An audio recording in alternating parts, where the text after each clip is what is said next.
Not be a Caitlin Clark fan at this point as a black person. This is what is being said to us.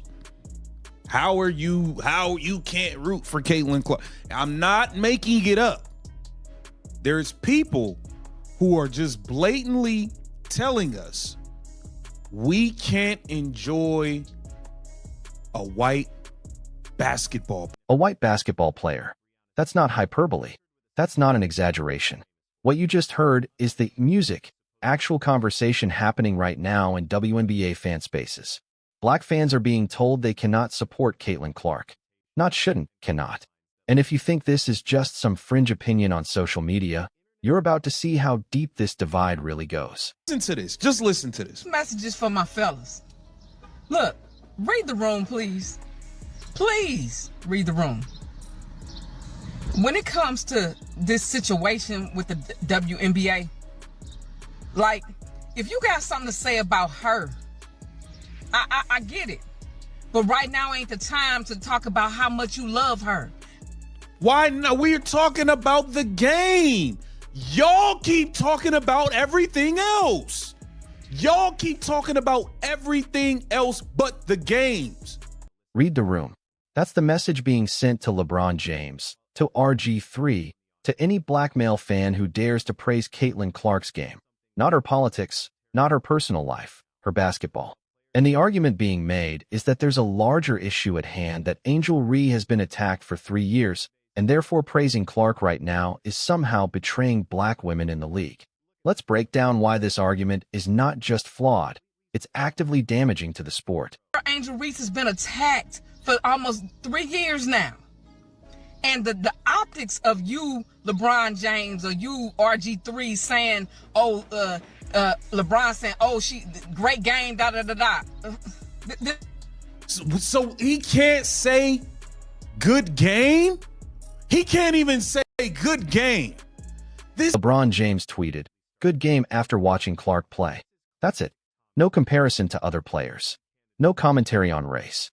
Just acknowledgement of an impressive performance.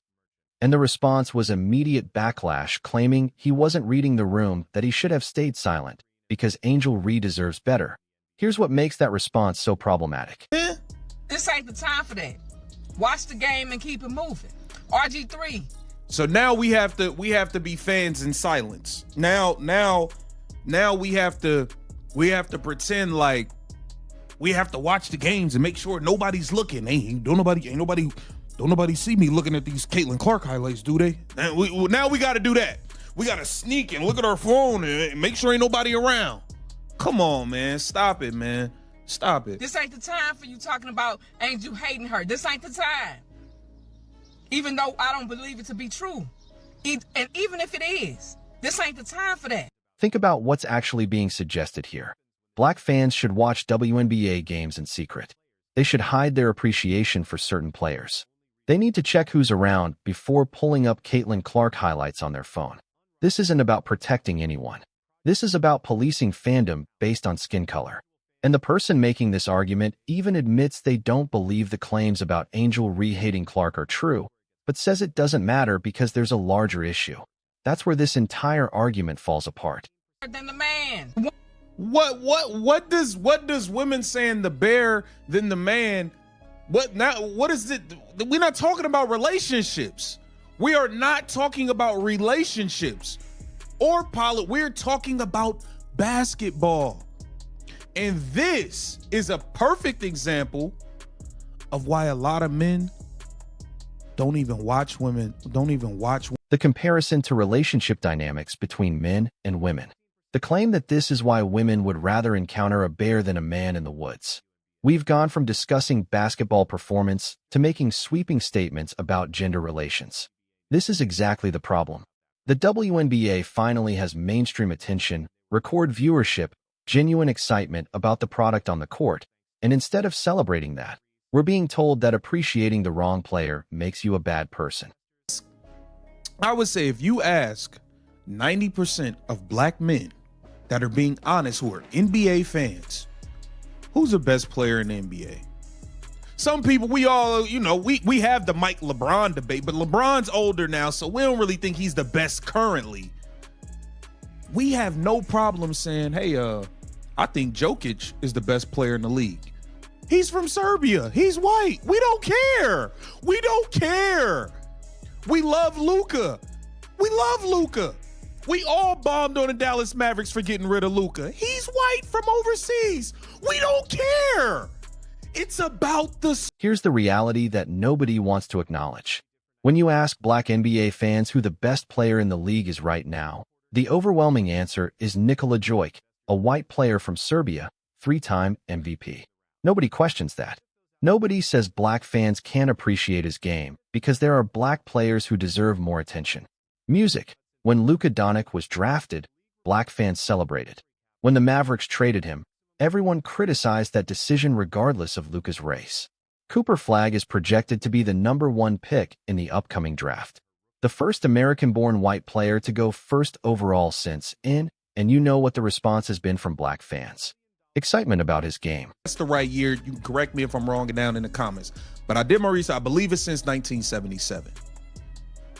None of us are saying he shouldn't be the #1 pick because he's white. None of us is saying, I watch men's college. I love Ace Bailey game. I love Dylan Harper from Rutgers. None of us is saying, no, man, you got to take Dylan Harper over Cooper Flagg. No. And Cooper Flagg talk trash. All of that. We love the way he played the game. This is why so many male sports fans avoid women's sports entirely. Not because of the quality of play, not because they don't think women athletes deserve recognition, but because they don't want to navigate this minefield where appreciating one player means you're attacking another, where your fandom gets analyzed through a political lens, where you can't just talk about the game the way you would in a barber shop. You can't just say someone's game is trash or someone else is incredible without it becoming a referendum on your values. Bigger than basketball and has been for almost 3 years now. Angel Reese deserves better. She does. So yeah, fellas, please. So now we are at a point where we are being told as Black men who we can and cannot like in sports. We are being told who we can and can't enjoy watching play a game.